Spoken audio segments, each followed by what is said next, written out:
I had a saying until recently, which is you are going to die at your desk. Choose which desk it is. I remember you saying this, So be really careful what your last role was. Right. But that changed this weekend. But somebody recently said to me, weren't you really brave to leave? But I'm here to talk about my cowardice, which is the number of things that I had in place to make sure that this was safe for me. So it's things like trialing out. You mentioned earlier about I trialed being a coach. Yes. In my part-time, what little time I had while I was still working in corporate. And that was one of the most fulfilling things. Yeah. So I don't want to go quietly. I don't want to just sort of drift out. I want to do something that I really enjoy doing. I may fail at parts of it. I failed at some of it already. Yeah. But just continuing to continue wasn't going to be it. It absolutely wasn't going to be it. Look, people will be sat back probably questioning, why now? What's got you to this point in your life at the age of 56 when you're so close to retirement, or you're so close to that age where you can sort of chill out, you've done the graft, you're mortgage free, you're debt free, but you've still decided to choose something that most people deem as, I don't know, what would you say people of your age would deem coaching as? What do they say about it? Oh, that's really interesting. Because hey guys, are you feeling burnt out or wanting a quick break away from the daily grind? Well, our friends over at Cyro Boca Place offer the ultimate destination for those seeking a blend of luxury wellness, adventure, and restoration. If you know me, you know I'm fully invested in health and well-being. So if you don't prioritize yourself first, how are you supposed to be showing up for others around you? Looking for an experience like this, head over to www.cyrohotels.com. Hey everyone, and welcome back to Master Your Life Beyond The Boardroom. I'm your podcast host, Luke Beeston. We are in our in-person studio today in Nottingham, and we are joined with a guest. Now, this is something that he's like, yeah, just go and share it. He's actually our oldest guest that we have had on our show. But just sharing a glimpse of his story, so I'm gonna let him introduce himself in just a second. We met through social media platform. I'm going to plug in Emma here because we sort of connected through there. But Nick left behind a very well-paid but also high-role senior director at a pharmaceutical company. And he was high up and he left it behind to pursue his life's purpose in coaching individuals through different facets of their life. We're going to go into that. As a leadership coach, he has turned his passion, tested it out for 3 years, into a business that is transforming people's lives. And that's something that, as you all know, guys, is something that I'm very passionate about as well. And I love hearing stories like this. So we're going to delve 1 mile deep into Nick's journey. So without further ado, Nick, welcome to Master Your Life Beyond The Boardroom podcast. Thank you. I've never had an introduction like that. So I kind of recognise that from some of the things we've just been talking over a coffee. Thank you for buying that. But yeah, you've reminded me that my career was 37 years in various pharmaceutical roles. Right. But somebody recently said to me, weren't you really brave to leave? But I'm here to talk about my cowardice, which is the number of things that I had in place to make sure that this was safe for me. So it's things like trialing out. You mentioned earlier about I trialed being a coach. Yes. In my part-time, what little time I had while I was still working in corporate. And that was one of the most fulfilling things. Yes. But knowing then that I was getting fulfillment from that was something that drove me more to, as I think you described, to find my life's purpose. Yeah. And in so doing, I needed to know the process that I took to do that. So I have kind of an 8 or a 9 stage process I went through and kept revisiting that. And that's what gave me the decision to do it. But it was based on cowardice in that I needed to be absolutely sure. Yeah. And there were a number of other things I made sure I had in place, a bit like making sure my mortgage was paid off before I gave up my bloated salary, making sure I didn't have any other loans before I decided not to earn anything, and then cheekily saved a bit of money in readiness for when I wasn't earning, between roles, as it were. But this is really powerful. I mean, obviously we had a great conversation beforehand, and I think just as we was already talking, and I'm sure the guests sort of watching this today and listening in will probably think, okay, so what age are you? Because I didn't actually say that. So 56 years of age. Look, people be sat back probably questioning, why now? What's got you to this point in your life at the age of 56 when you're so close to retirement, or you're so close to that age where you can sort of chill out, you've done the graft, you're mortgage free, you're debt free, but you've still decided to choose something that most people would deem as, I don't know, what would you say people of your age would deem coaching as? What do they say about it? Oh, that's really interesting, because most people don't know what coaching is. They assume it's giving advice, and what I would term mentoring, which is sure. There's a bit of tell me what to do. Yeah. But most people that I coach are entrepreneurs, Right. or have been in business, in corporate, those sort of things. So they know their own mind. They just need a little bit of help with it. And things like podcasts, self-help books, training courses get them so far. They have something that they just want to augment and do something more. Mm-hmm. And it's interesting, I anticipated you asking the question, why didn't you just continue? Yes. And we talked earlier about continuing to retirement. Most people can get access to their pension, I think, 55. Yeah. Most people hang on till 60. I had a saying until recently, which is, you are going to die at your desk. Choose which desk it is. I remember you saying this, So be really careful what your last role was. Right. But that changed this weekend. My youngest son came home for the weekend, and we happened to be, eating or drinking, and we were discussing around what to do with one's life. And I turned to him and said, what can you remember about your grandfathers? What they did, and what they were good for, and what they were good at? Right. And the answer was, he couldn't remember any of that. And that isn't a statement of him. Yep. That is, every part of our life is transient. Within 1 or 2 generations, gone. So who does it matter to? And it matters to me what I do. Yeah. So I don't want to go quietly. I don't want to just sort of drift out. Yes, sir. I want to do something that I really enjoy doing. I may fail at parts of it. I failed at some of it already. Yeah. But just continuing to continue wasn't going to be it. It absolutely wasn't going to be it. Yeah, but this is really good though, because it's inspiring hearing you, Nick, because it's sort of like most people, again, this kind of slowing down and drifting and maybe comfortable, and they've got, like you said about the bloated salary, you've been in it for 37 years. 37 years, it's like, well, why change now? What's brought you to this? What is it, coach? Is it fluffy? Is it a term that's a bit like, what is it, sort of thing? And obviously, as we know, as coaches, it is sort of a fast growing industry. A lot of people are coming into this industry to help transform people's lives. But you spoke about purpose, and I think this is a really good sort of word to touch on, because I think as men, finding a purpose is the biggest thing for us to keep going and ultimately feel that life's worth living, if that makes sense. So what does purpose mean to you? So it's the thing that I can rely on when I have to endure. When things are going really badly, it's something beyond that thing you see in the foreground that you say, it's because of that thing on the horizon that I continue to do what I'm doing, and it's getting past those things you need to endure. And it's also a way of kind of celebrating, probably a bit like religion, celebrating something that's great that has happened in the foreground, because it's part of what you're aiming for, or something that's really persistent within you. And I think that's why a lot of people with religion, which I don't unfortunately have, put that down to a deity or whatever. They can say that's kind of their purpose. And purpose for me goes beyond things like goals, because you achieve a goal, you reach a goal. Purpose is absolutely persistent. Right. So some of the things that I want to do is help people, whether they've got the potential to do more, or whether they're really struggling and suffering right now.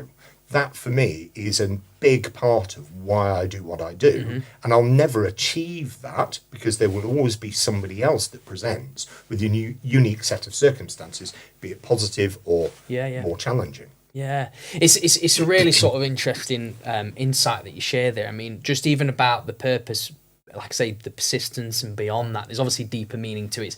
It's basically never going away, even when times get tough, I guess. It's sort of being aligned with that. How long for you did you, if you can remember or recall the time frame, that you felt that you lacked purpose, or you felt that it wasn't really there for you? Oh, I've never been asked that. That's a really good question. God, that goes back so far Okay. to a conversation that we had before, which is Yes. around core values. Right.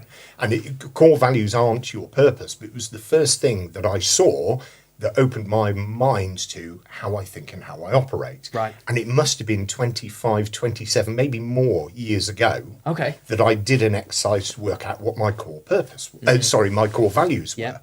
Interestingly, I did it probably another 20 plus years later, and they happened to be the same. And for me, that was really goes back to the point you were making about something is enduring.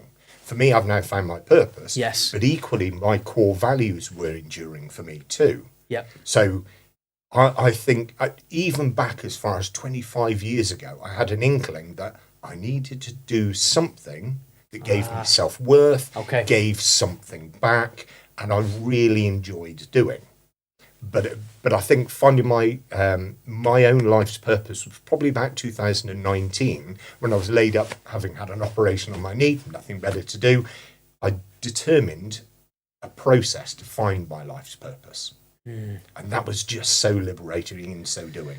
So, okay, this is good then. This is really good for the guys obviously listening. So realistically then, you're actually saying 20 plus years you struggled to find what that purpose was for you. However, that's not necessarily negative. We spin it into a positive. It meant that you was always, because you knew something. So the seed was sort of planted, but it was finding out the right moment and that feeling of like, right, okay, I'm ready to sort of go for it now, which 2019 was. You'd slowed right down. You had an injury. Yep. It gave you loads of space. So when that happened then, that injury in your life, what was the first thing, if you can remember, that you did that sort of gave you that catapult into that life purpose, or gave you that, like, that maybe the deep work that you did for yourself to think, oh, I'm getting somewhere with this? So I think it was looking forward to, I knew how long I was going to be off work, so I had a bit of time to think. How long was you off work for? 9.5 weeks. Oh, But some of those were on mind-altering drugs for the pain at the beginning, so they were less fruitful. But actually, most of the time, I just thought, well, I can use this in one way, but actually I need to use it in the second way. One way is take the time to think, but if you're not careful, it can be a think-a-thon. And you do nothing. Actually it was, I need to do something. So if I had a thought, I needed to come up with an action. Another thought, another action. Yeah. And even if it was something as simple as, what are my core values? Oh, I've done that before, 20 odd years ago. Yeah. I could revisit it. The other one could be, if I've got a passion for something, is it a priority for me at the moment? Am I reading the right types of things that will help centre some of my focus on what I really want to do? And am I prioritising the right sort of things? So it was around thinking all of those things, but making sure I was doing some of them. And one of the doings was writing it, which is, as I thought of a step, I put it in no particular order, saying that's something I should consider.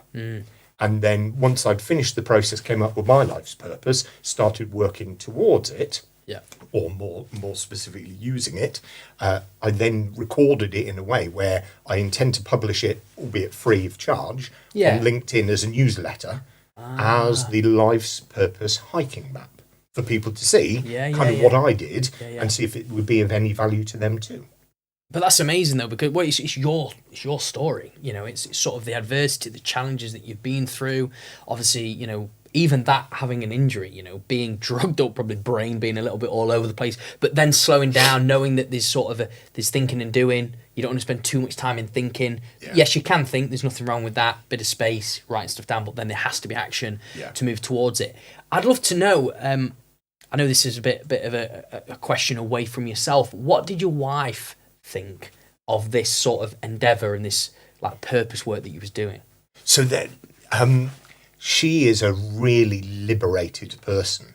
In so much as she does see the risk in things. Sure. But I think I'm even more risk averse than she is. But she was able to take, I think we talked before, people see you differently than you do. 100%. And she spotted some things in me, which is, I said earlier, I couldn't remember the last time I'd gone shopping because I was coming home late from work. My dogs were getting fed before I got home because I was coming home late from work. Yeah. She would hold on massively to eat together, but then I came home so late from work, I wouldn't see her in the mornings. So when I came and said, I think I want to do something different, couldn't believe the amount of support.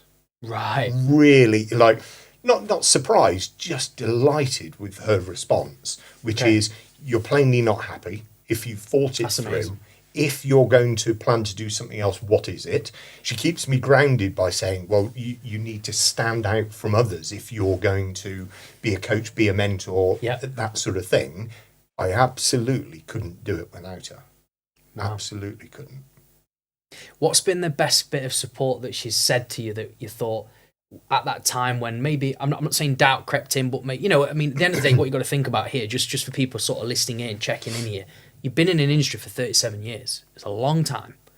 It's comfortable. You know what you're getting paid each month. To then be sat there and having that conversation. Again, nobody knows what's going on behind closed doors. You just shared some examples there, which, you know what my response was. It's like, oh, wow. People would be like, that might be a little bit of me where you're missing out on these things, you're home late. Yeah, what did she say to you in a moment where you felt that self-doubt that just thought, this is meant to be? Because sometimes you need that support, don't you, in that? It's kind of the thing, two-part answer, I guess. It's kind of the thing she didn't say. So she didn't say, we're going to miss the salary, we're going to miss the private healthcare, we're going to miss these sort of things. That was taken for read, and she gave opportunities like, well, if we needed private healthcare, when you're established, we could pay for that separately. God, that's really liberating statement. Yeah. But the other thing that she did was really compassionate questioning, not judgmental questioning, which is, how would you do that? Not, how would that be done? It's so subtle. Yes. And I do hope she knows she does it, but it's so subtle that it just comes across as a bit like I do, which is get people to think of the options and the ability to do something rather than channeling people down to the negativity and you need to overcome this before you can think further. So I'd say it's her compassionate questioning. That's really good. That's a nice share as well, because I think sometimes, when you're on this journey from being, like you say, in corporate, being employed, to then maybe leaning into this world of the unknown of, maybe, at that probably time you didn't know whether it was going to become this business that you wanted. It was just something as a bit of fun, bit of playfulness, and then now it is. It's always important, I feel anyway, and I'm sure you're feeling this now, just to have that somebody there to give you that belief and that, look, I'm here to support you every single step of the way. Yeah, and you've just reminded me, it wasn't just my wife. So part of the upbringing of our two sons is we've always said to them, pursue a bit of a passion. Right. I couldn't quite believe when my youngest son came out of his last year in junior school and told us what he wanted to be. Right. And he is that.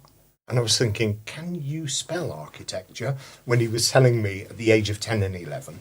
My youngest son wanted to be a PT, but also a semi-professional rugby player. Right. And that's exactly what he did. Wow. So they have probably absorbed a little bit of our support, but both my sons have been really supportive to me. And not just their platitudes of give it a go, but actually asking questions and checking in on progress. So you think this is really conscious support rather than platitudes. So I do owe them something, but I obviously don't want to tell them that on camera. don't be soppy, but no, it's brilliant though. I think that's a nice. You can tell how tight your family unit is. Obviously, it's come from you though, as the leader, and my wife, and your wife. Oh yeah. You know what I'm saying is your synergy, your sort of teamwork in obviously raising the kids. But then, I mean, how nice is that to be reciprocated though? Later on in life. Yeah, it's really interesting. My eldest son taught me to be a father. My youngest son helped me refine that because I made some awful mistakes. But now they're teaching me how to be an older person. I don't mean an old person as an OAP, but actually they lend me support that traditionally I would have provided to them. They give me advice where I think, wow, where's that come from? Well, the answer is from a 27 and 29-year-old adult. So they've got some life experience that I haven't, definitely some things to offer me that I didn't know and didn't quite expect naively. So good to receive. Yeah. So good. What do you think? I mean, like, upon reflection now, obviously having this great support system at home as well, what's been the thing that sort of has helped you transform in yourself from those family members that you would like to share on this podcast today? It's almost a repetition of what I said earlier. The most important person in my life with regard to support and compassionate questioning is my wife. The fact that she was willing to listen to something that is a bit risky. Yeah. And she hasn't seen me coach, so she doesn't know if I'm any good at this or not. Right. She's seen me kind of play at it a little bit. Massive leap of faith, but that's actually what she had. Trust, faith, manifesting in compassionate questioning, whatever it is. She is the most influential person in this decision. I could have wanted to do this for many years more, but blimey, I've done it. Wow. Yeah, you have done it. Yeah, you're on the path. I think that's a really good piece. I can see it coming back to the same sort of theme of, like I say, the compassion, but the questioning. I think that's a sort of big thing. It's sort of in life we can come by people that essentially would support us, but just agree. Yeah. You know, just like, go for it sort of thing. But there's been an element of challenge, but also that compassion where you feel that they're engaged in this decision that you're making as well, which I think's... Yeah, and I think wider family members might just recognise what you're doing and then harbour some concerns or other questions which they won't ask. But my really closest family have done just that. Ask questions really carefully to make me think, oh, golly, I need to go and do something. But it's always been that compassionate. And my two sons have been rabidly positive, I would say. You know, go for it. Well, you haven't heard what I'm talking about yet. Go for it anyway. Okay, what's the worst could happen? Yeah, we were saying that earlier. And I think just how you've shared in the journey, as in how, you know, being in the sort of world of employment, do you know, obviously now you're out of it, you sort of, you'll always reflect, I'm sure, back on that journey, or utilise it in the work that you do today and stuff like that, which is normal anyway. It's that's ultimately what you want to help people with. What would you say the old Nick was like? Looking at this like newer, maybe enhanced version or life purpose Nick, if you was to look back at the Nick who was in that 37-year, I don't want to say rut, but 37-year sort of career path, what was the old Nick like? I think I had stepped into what organisations would like you to think are really important, which is status, title, money, comparison with others, gathering technical information, being able to regurgitate that, becoming renowned, which I think is a really good thing in certain quarters, but become renowned for something so you have a reputation. Most of that is really rather good in the corporate arena. Right. But I think I kind of decided that was my path, going back to your point, until I retire. Okay. That isn't. So there are a number of jobs that I did that really made me. And there was others where I look at them on my CV and think, yep, I spent 18 months, 2 years, 2.5 years doing that. And all it was adding to my technical prowess. Not sure it made me renowned for anything or gave me an enhanced reputation. But I did it. It was like doing a period of time, a tour of duty almost. Yeah. Not sure it was the best use of my time, some of the jobs. Right. And so in terms of that though, if like you look at yourself as like your behaviours, like your life outside of work as well, like who did it make Nick into? So I think I don't know if you were saying burnout or something like that prior. What did it bring into your life as a result of being in that, I don't know, societal conditioning or the corporate conditioning, as you were just saying? So there was, and I really should have listened to this. This was quite a few years ago. This would have been 2011. I love motorbikes, and I couldn't solve a problem with the motorbike that I hadn't had the engine in parts. And I had a fantastic friend of mine who's an explorer, goes all around the globe and what have you, a gentleman called Graham Hoyland. And we were working on this motorbike, and he turned casually to me and said, "You know it's changing you, don't you? And it's a question sufficient that you have to ask, what is and in what way?" And he said, The role that you're doing, the job you're doing, you know it's changing you, don't you?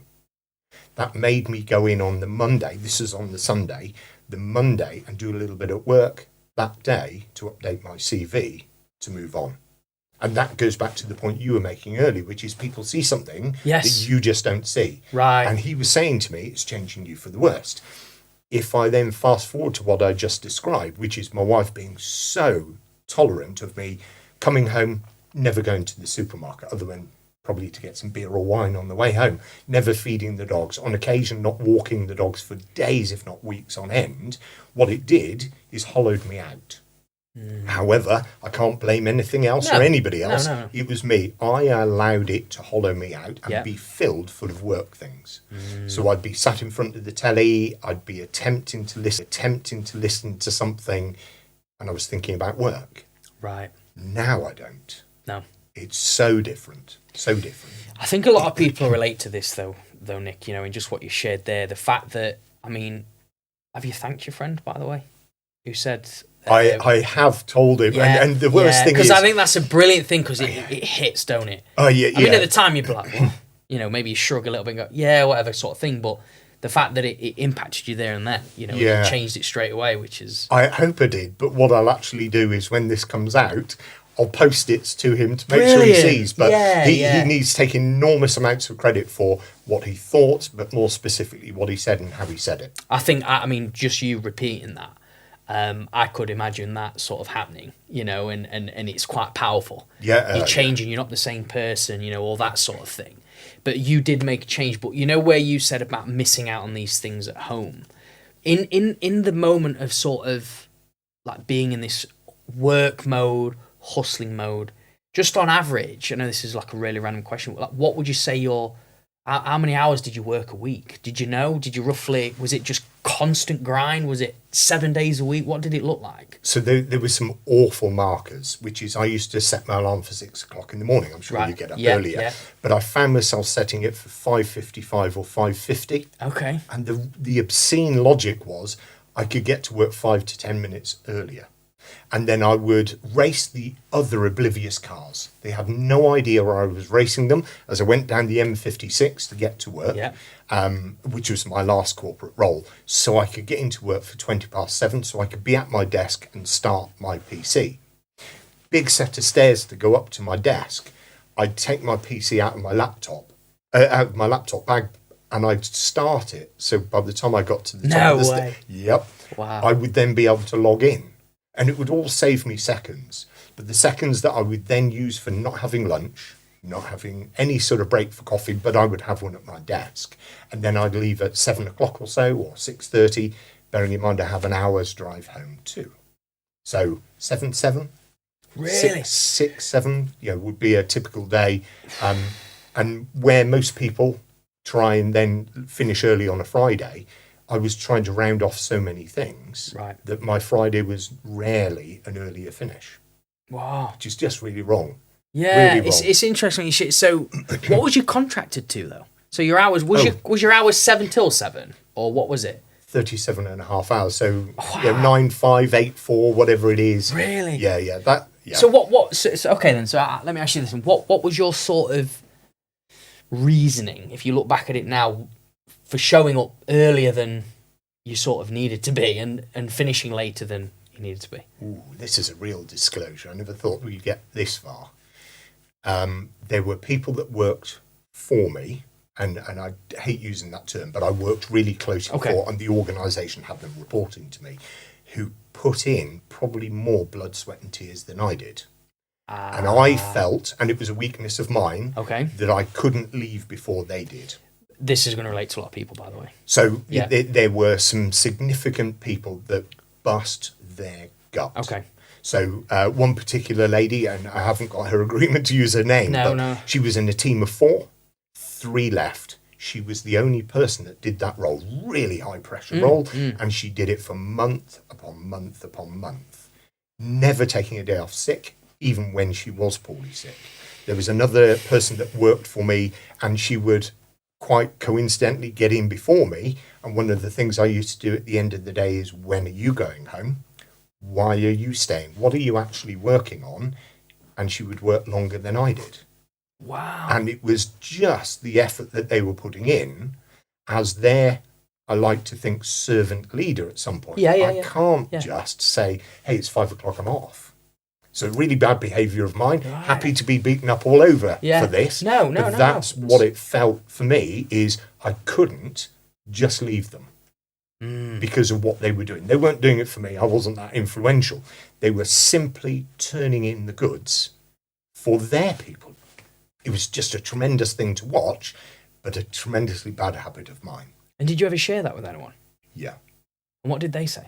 They, like me, tried to change, to do less hours, and were partially successful. But we become conditioned; it becomes habit forming. Sure, I get that. But the one person that I said was in a team of 4 that went down to the team of 1, huge amount of focus. I've never seen anybody under that amount of pressure and manage it so well. Right. And the one regret I have is bringing it to that person's attention in an open forum, which was my leaving speech when I left, and it upset them. Oh. They needed to know what everybody thought of them, because they rescued that situation till we were able to recruit people in. And they did it for such an extended period of time. I will never see efforts like that again, I hope. That's... I appreciate sharing that, by the way. I mean, that's pretty deep stuff. But also, it's quite gold that you've shared there. Because I think just where you've spoken very early about the corporate world, where you had, I mean, obviously everyone's got their own experience, everyone's got their own views, but where you've spoken early about the status, you know, the ego. I can in a way empathise and understand that part of sort of working harder, you know, getting there before them, like leaving later than them, so they know that if you're the senior or the leader or stuff. I was kind of like that, just relating to you, but in a football capacity. Yeah. So I used to do extra work to try and be fitter than everybody else. I tried, you know, and I got there earlier to do, you know, more mobility, and I wanted to prove that I wanted to be this, you know, professional footballer. But in turn, you know, when I look back upon reflection, it was crazy to think that was ever going to pay off, really, I guess, in my world. Yeah, but rugby and football and probably other sports, you're playing for the number on your back. Oh, yeah. Which is, in rugby, you want to be in the starting 15, not on the bench. Yeah. So all that you did was to ready yourself, but also for other people, organically and nicely, to see that you were ready for that number that you wanted on your back, not the one that they were going to give you. Yeah. So I don't think it is wasted time. It was sort of, I think I did the working hard but not the smart part. So I was putting all the time in, but as a result of that, I was doing too much. So it initially, I guess it gave, you could say, the stripes, it gave you the sort of credibility, but in the long run, it was a detriment.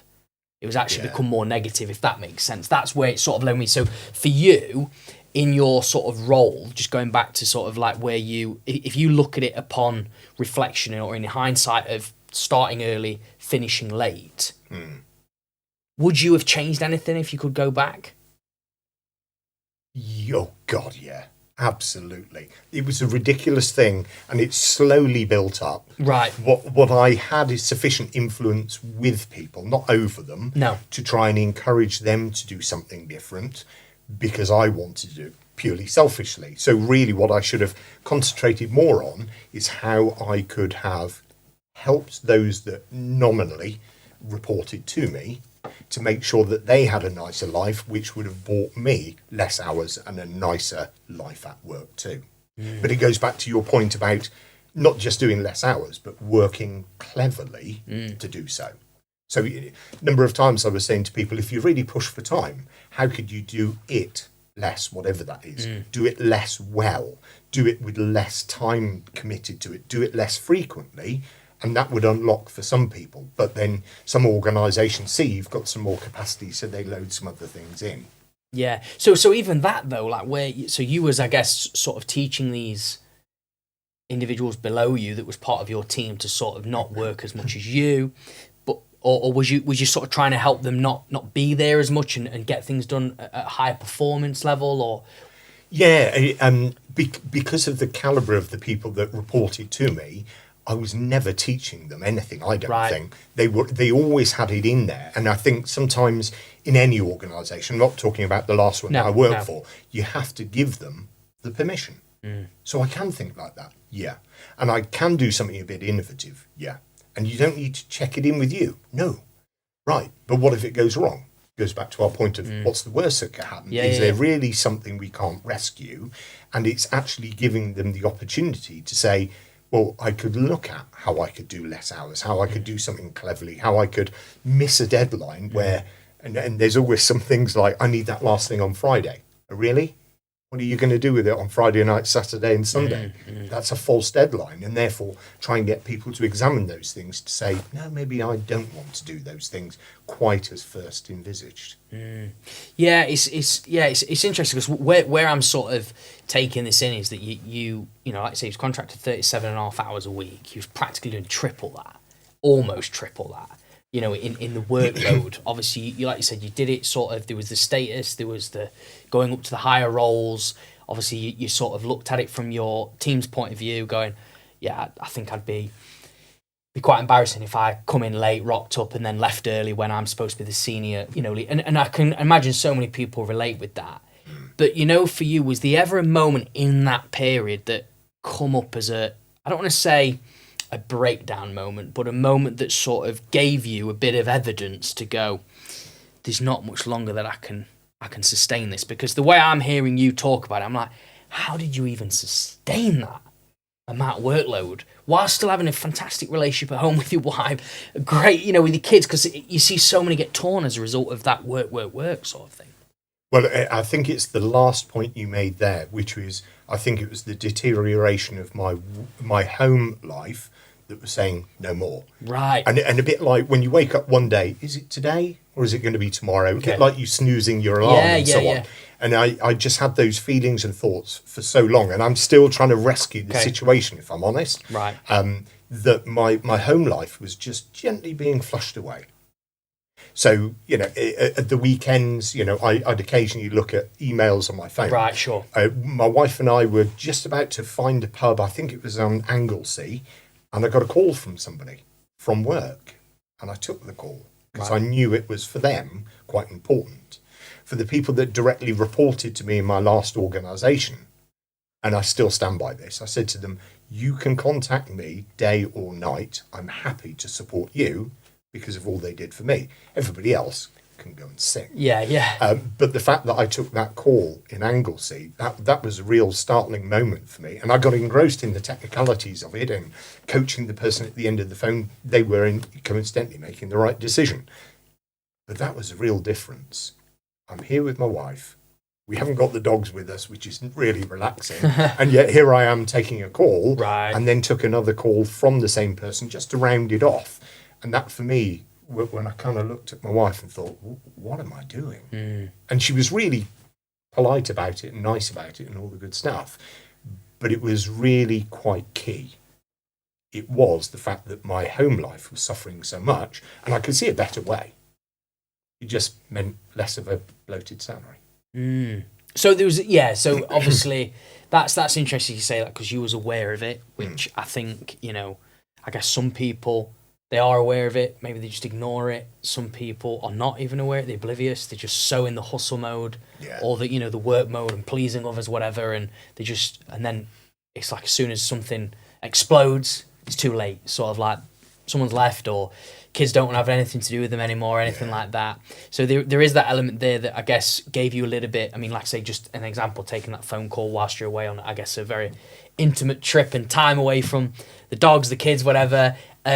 So I'll ask you this, because I think this is a good sort of question. You know, when you sort of said to your wife and your kids, look, I'm leaving my corporate role. I'm gonna go into this purpose of mine, and I want to go into coaching people and helping them transform their lives. How did that make you feel to be able to actually say that out loud? Oh, yeah. Some of it was a bit mechanistic. Right. Which is, I've saved a bit of money. Right. There's a bonus that's due, like a lot of companies have a share of their profits type bonus. Right. So it became very mechanistic, which is, I'm going to resign on this date. because I will have realised my bonus and saved some money by then. But then that was the in to be able to say, and this is why I'm doing it. And I don't think I described it as well as I should, certainly to my wife, around, I think this has been a really bad thing for my personal life. She knew it. Yeah. She could see it way better than I could, but I don't think I signalled that sufficiently well to say, this is why, because I'm just doing nothing. I'm a shell of a person. I possibly am functioning really well at work or quite well at work, but that isn't it anymore. It needs to be something different. So I think it starts with the mechanistic, by the way, this is how I've minimised the risk, but then that was a nice but this is why I need to do it.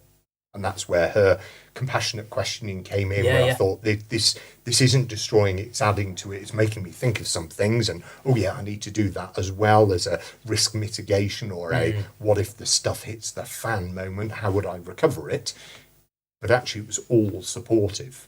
But yeah. No, absolutely. I think you said mitigating the risk. Obviously, you're quite risk averse yourself, but I think the position that you've clearly shared and the audience, I hope, are sort of feeling this as they're listening and watching in, is that, look, you was in a fantastic position to explore something. You know, I mean, obviously a lot of people will hear stories where, you know, people say today, make it all dramatic and go, I risked everything. You know, I was sort of in absolute debt carnage. I maxed out multiple credit cards to go in on this passion. And maybe they did make it work, you know.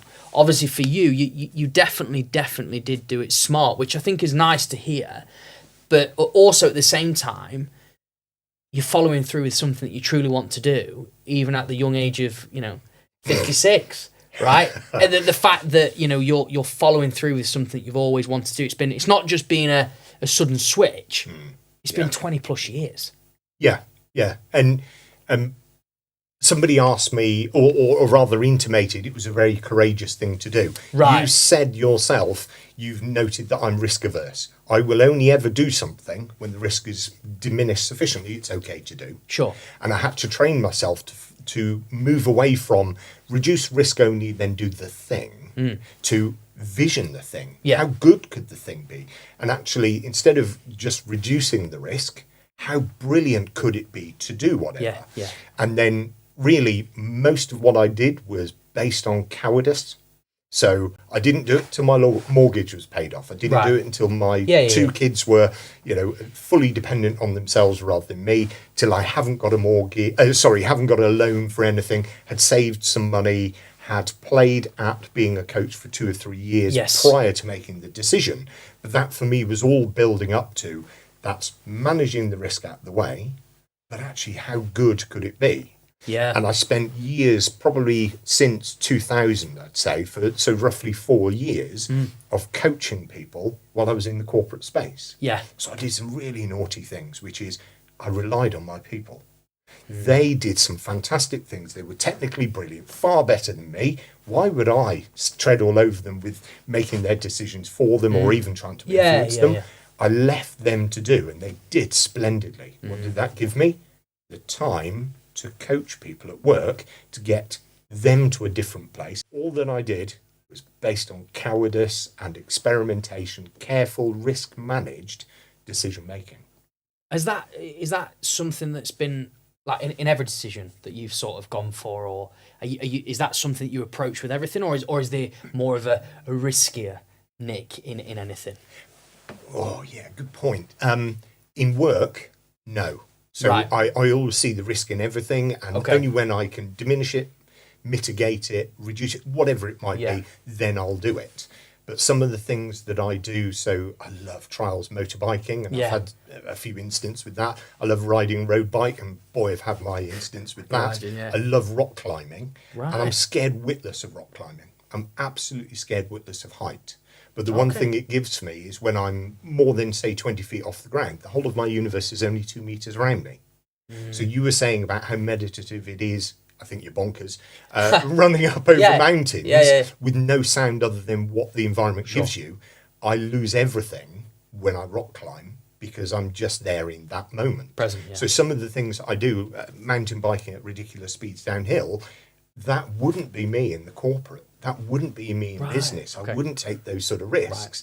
But ridiculously, I'm taking that sort of risk with my own skin and my own neck. Yeah. Which is bonkers. Right. It's like a duality. Yeah, but the thing is, it's just in a different aspect of your life, like in terms of your personal, you take that risk. So you say you're scared of heights, right? You live in the Peak District.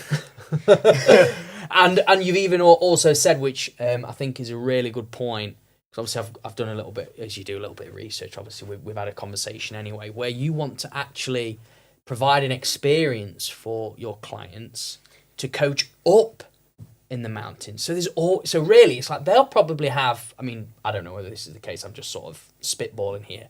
They'll probably have a case of fear when they're up there with you, just because they don't know what's going to come out of the session, the fear of unknown. Yeah. Right? Yeah. You've just got the fear of heights. So you're both battling fear up in the mountains, but you're having a coaching session together. Yeah. I think that's epic. And some of it can be, what I found with talking with some people is they want to be side on to you.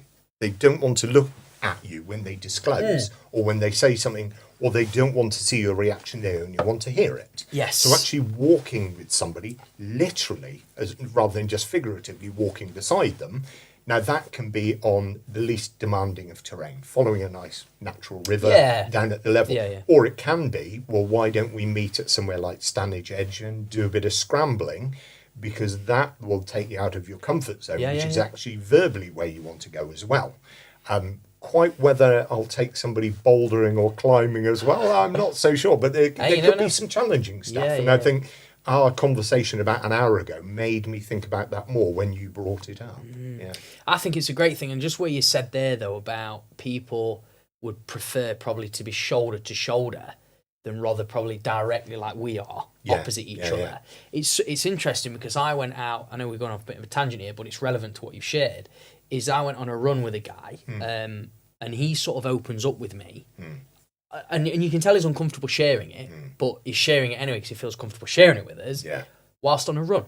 Yeah. And he was saying he was listening to a podcast, this is talking about men here, and he was saying that men really feel intimidated or struggle in say, a cafe or coffee shop area where you sat opposite each other. Yeah. Obviously, pub, you may have a sink a few and then share, but actually when you're moving, such as running, or walking shoulder to shoulder, there's a bit more less intimidation, and you find that guys open up a lot more on a deeper level that way. And it was just an interesting point that he shared, because that made a lot of sense to me. It might not make sense to some guys who's listening here might not relate to it, but I think from my point of view, I definitely feel like if I'm sat opposite and you was asking me deep questions, I'm okay, I'd still answer it, but time ago I wouldn't, you know. It's sort of be closed and guarded. Yeah, you've made me think of a chap that I started more or less my career with, and we've kept in contact. And in fact, I think it's next week we're going for a walk when the weather's half decent, which in the Peak District's not often. No, we go out once a month, and we do naturally walk side by side. And we tend to open up to each other mainly about work and a little bit about family stuff. But actually, you've reminded me that dynamic works so well. And he comments, so do I. It's like we've not been apart. Yeah. And I think part of that could be we're walking by the side of each other, in front and behind because of the terrain. And it just allows you that comfort of not looking the person in the eye as you say something where you're waiting for judgment or waiting for a reaction. Yeah. It is that bit more comfortable. Yeah, it isn't. If you've noticed today, a lot more people struggle with eye contact. You know, we're relatively looking down, down at our phones. We're sort of, I don't know if you're crossing people in the street, it's sort of, you don't want to look and say, like most people struggle to say, hey, hello, or whatever. It's just sort of like looking straight down. But I think there's comfort in other ways. And I think just what you said there in terms of the shoulder to shoulder, and I've realised that is actually quite a powerful tool for a lot of people to open up about where they are and where that sort of present moment. Yeah. It's just that little bit safer, isn't it? Yeah, I definitely think that. So just going back to the fear part, because I think this is a good... like for you, what... Because obviously we all have fear, right? What would you do if you didn't have fear? Oh, this is the question, Luke, you should have asked me decades ago. Which is, if you'd asked me 20 years earlier from now, I think I would have done what I'm doing now. Really? Yeah. I've waited way too long. Okay. And here are my excuses. It doesn't matter what they are. I'm thinking off the top of my head, Yep. because my kids are young. Oh, they need to go to university. I need to pay through that. Both my wife and I need to pay through that, and so on. But they're all excuses. Because Right. coming through to the other side, I now know how little money you do need just to be able to work through. Right. A lot of the things that we go after with my excuses, I need those trinkets, I need those luxuries, no, I don't need any of those. Right. So where were you 20 years ago when you should have asked me that question? Right. So I think I... Yeah, where was I?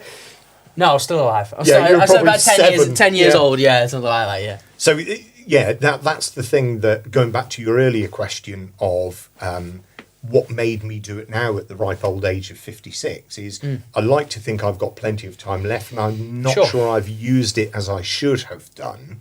I chased something in the career sphere, whereas that wasn't the thing that was going to make me purposeful and happy. Yeah, this is good. I mean, are you finding them with your work now? Are you attracting younger people?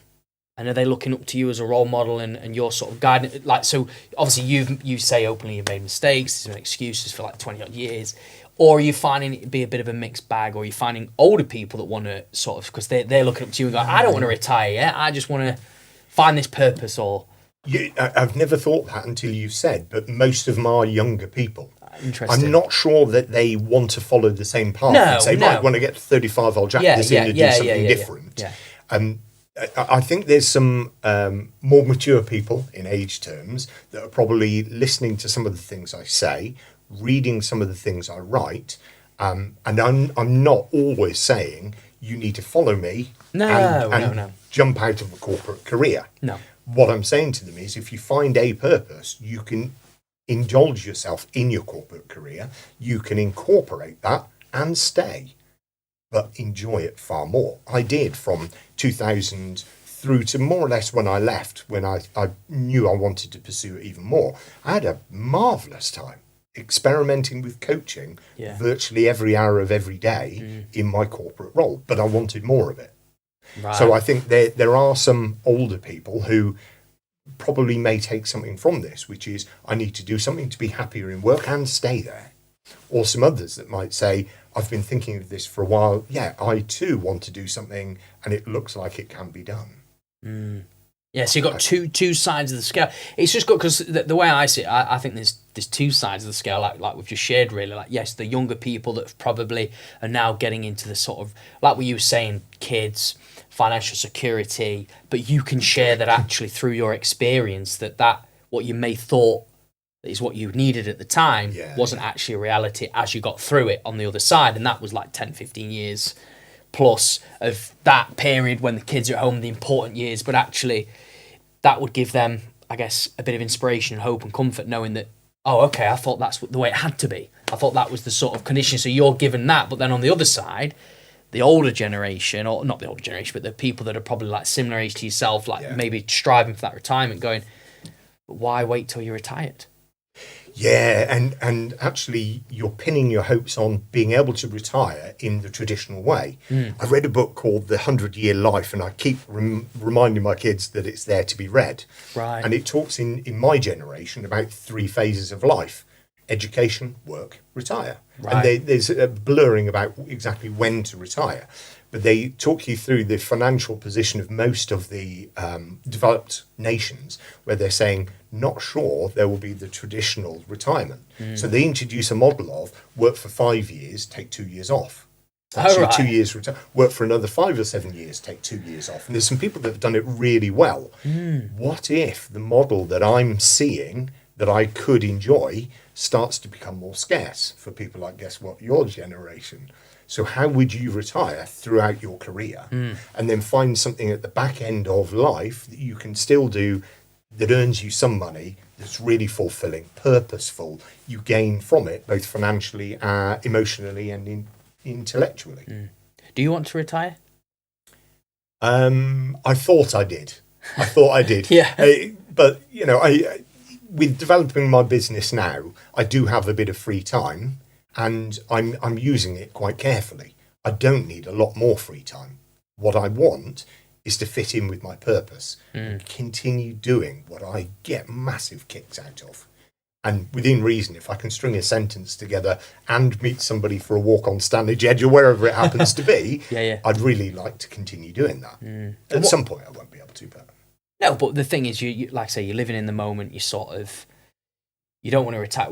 So in your own perspective then and view, because obviously sometimes people see things differently, I'm seeing this and I'm hearing this a lot more, that people kind of already say they're retired if they're following their life's purpose. Like, I'm already retired in a way because I'm doing what I love. And what do you think's the reason that most people nowadays, even in today's world and generation, that they actually don't want to retire? I hear this a lot now. I don't want to retire. I want to just keep going as long as I can.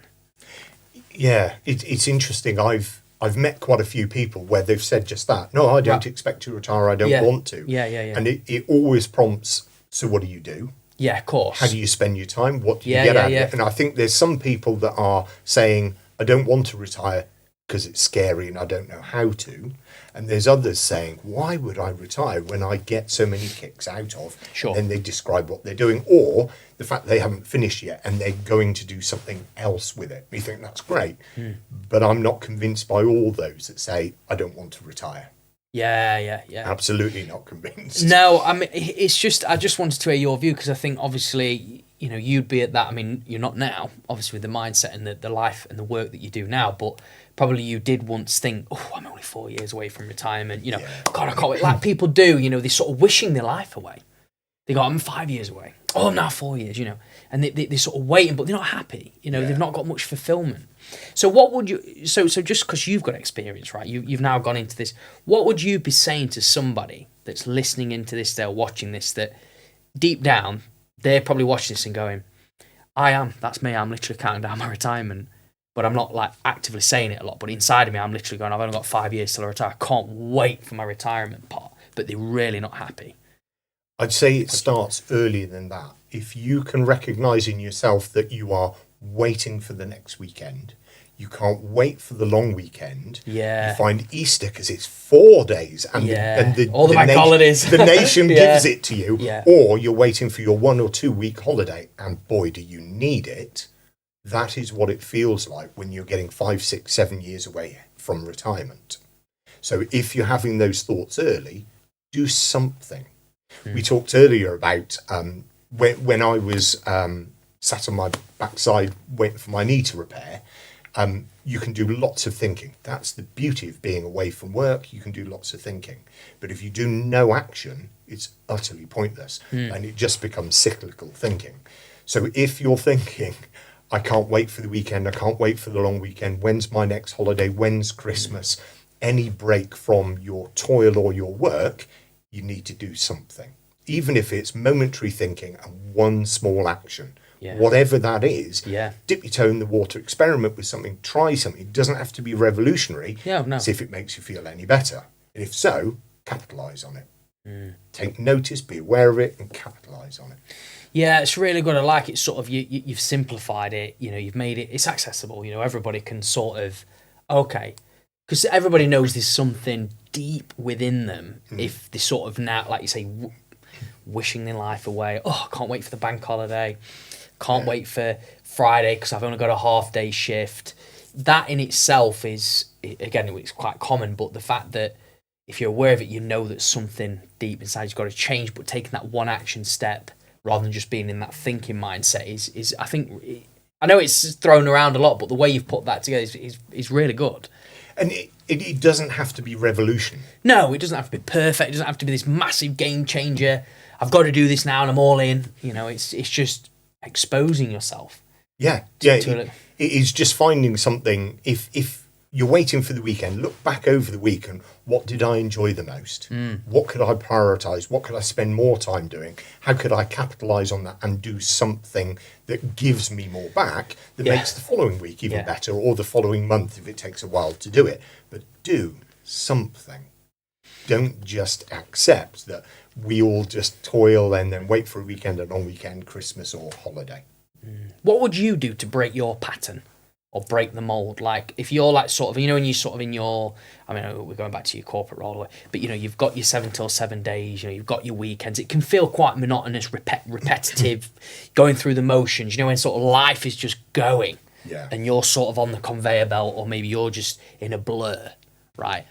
Like what, like just even for the people that are listening, because they might, because I know I sort of hear this a lot from feedback, and people will say, yeah, but Luke, I don't know. Like, I don't know how I can break it. I don't know what I can do to change. I don't know where to start. I don't know where to look. From your own experience, again, from helping others, what would you do to break the pattern? What would sort of stop you in your tracks to sort of see things differently and then it be an impactful?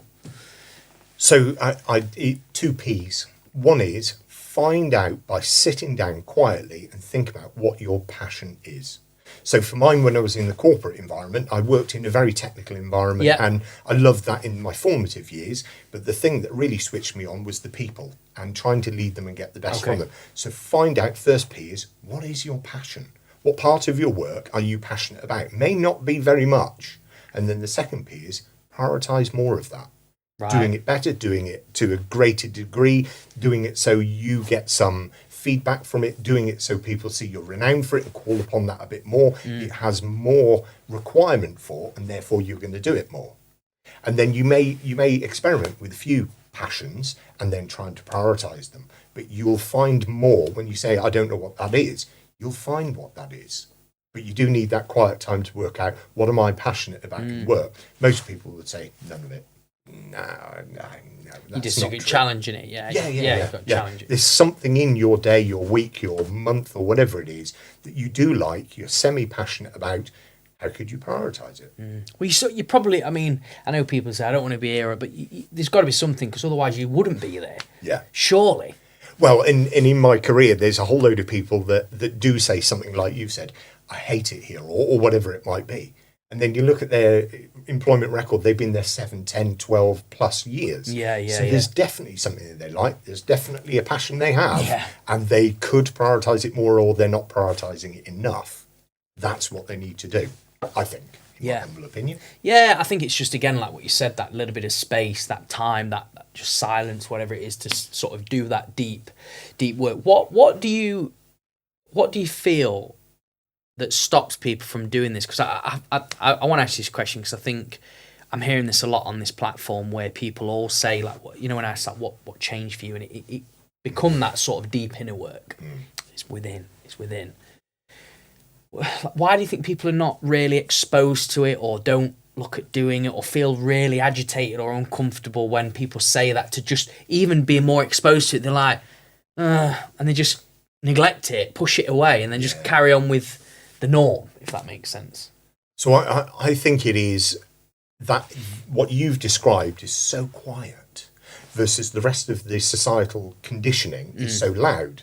I can remember now opening up my kids' infant school bag to see what marks they got for their reading and writing, because I knew that other parents were going to say their kids got a mark. That so you start to compare your kids, your life, your trinkets, your cars, your holidays, your status, your promotion, the company you work for. They're really loud and reinforced noises. How many people in our life have said, yeah, but what would you rather do? What would you really do? What's your passion? You know, that thing that keeps coming back to you. Has it come back to you again? And this time, is it more in focus, in colour, and it's louder and bigger, and you just can't ignore it. And that, I think, is too quiet.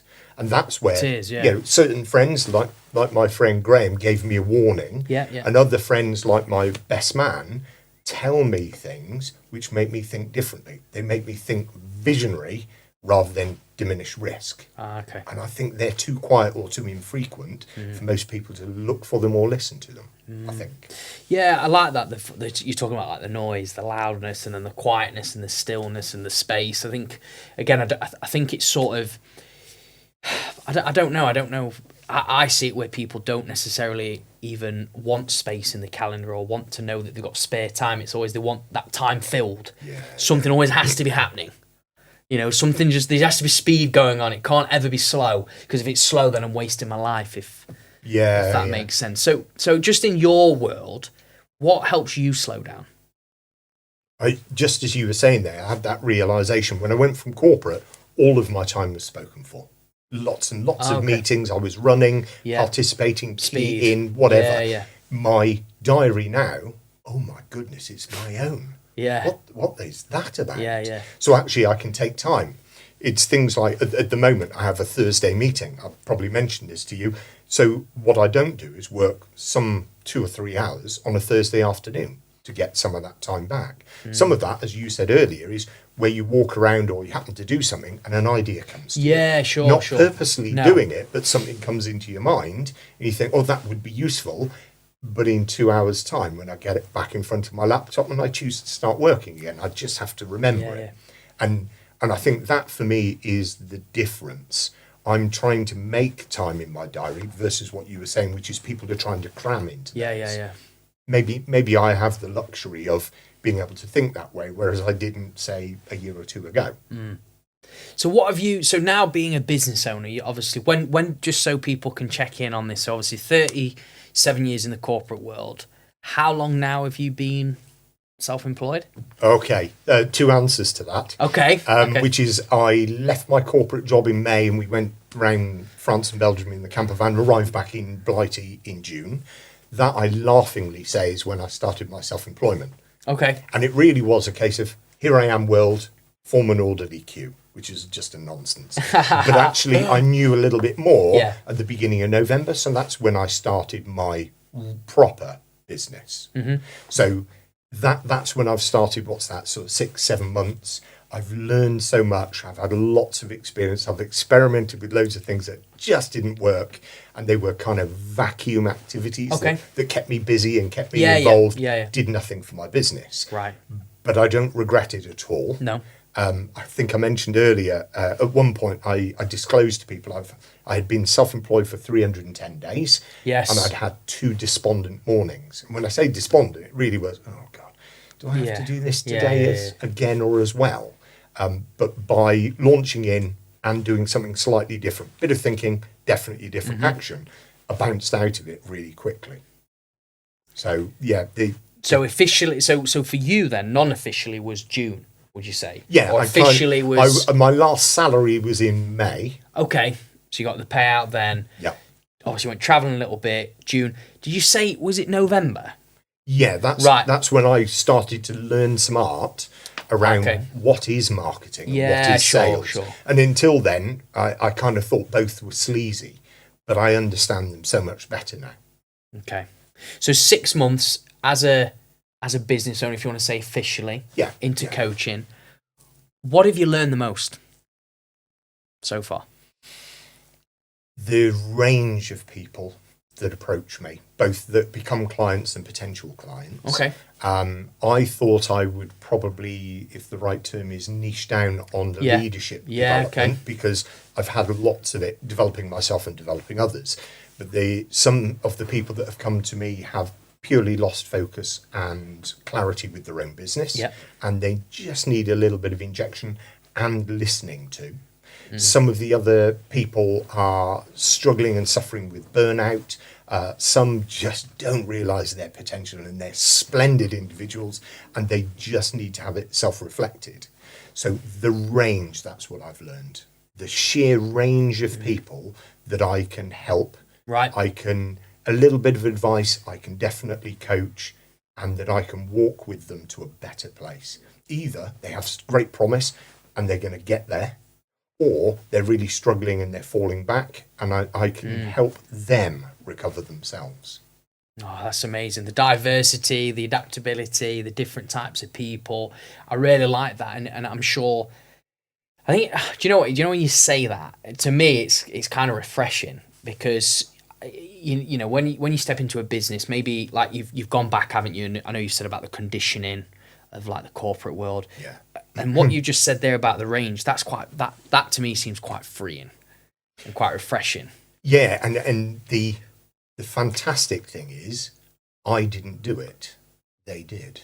I put a post out on LinkedIn saying I solve less problems by the day. The more I coach, the less answers I give, the more epiphanies, evolution, revolution, or even revelation some of the clients get.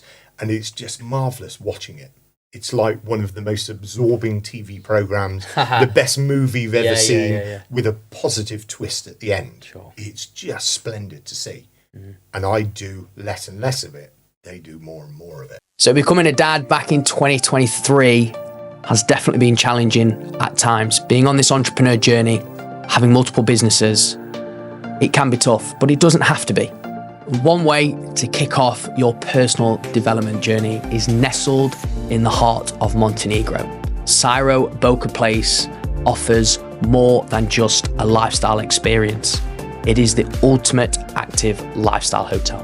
Whether you're looking to rejuvenate in this state-of-the-art recovery lab, take a dip in the 25-metre half Olympic pool with a retractable roof, or explore the stunning trails of Boca Bay, there is something for everyone. And if you're like me, who wants to stay active and experience what is on offer, so if you're looking to elevate your travel experience and feel better than when you arrived, to get in on the experience, head over to www.syrohotels.com. Yeah, that's a really good frame. Well, Nick, we're actually getting towards the end. That was a really good piece of this episode. We're getting towards the end. I can't believe it because it's just suddenly like, phew, it's gone so quickly. Blink of an eye, yeah. Really quick. This is, look, I mean, obviously, this is a perspective that I'd love to hear your views on, as we've been talking a lot about different eyes, different minds and stuff like that. So this ties in well. It's a question I love to ask every single guest. It relates to the podcast. Okay. So, Nick, what does mastering your life mean to you? I think it is always having a direction that you're going to move in, regardless of where you are at the moment. So my particular example was driving up in a corporate environment and potentially something further, but it's actually having a direction and not being scared of saying it isn't what I'm doing and it isn't what I've done before, actually letting go because you have that purpose, that direction, even a calling, dare I say it? So that for me is how you master your life, is listening to those things rather than looking over your shoulder at where you've come from and the fact you really ought to continue and wait those 4 years for your retirement and just wait. I like that. Really, really good piece. I like the direction. Really, just go back to sort of your hike map that you was talking about. So look, if people have listened, watched this back and have decided, I just want to reach out to Nick, I want to get to know him a little bit more, I want to follow his stuff and hear this journey and see more of it, where can people find you? Okay, due to being lazy, I tend to use only one social media, which is LinkedIn. It's fine. Yeah. But because I want to give people something, the hiking map that you referred to, I intend to publish that as a newsletter. Now, where I've published a newsletter before, I've recommended for people to read it in order. This won't be.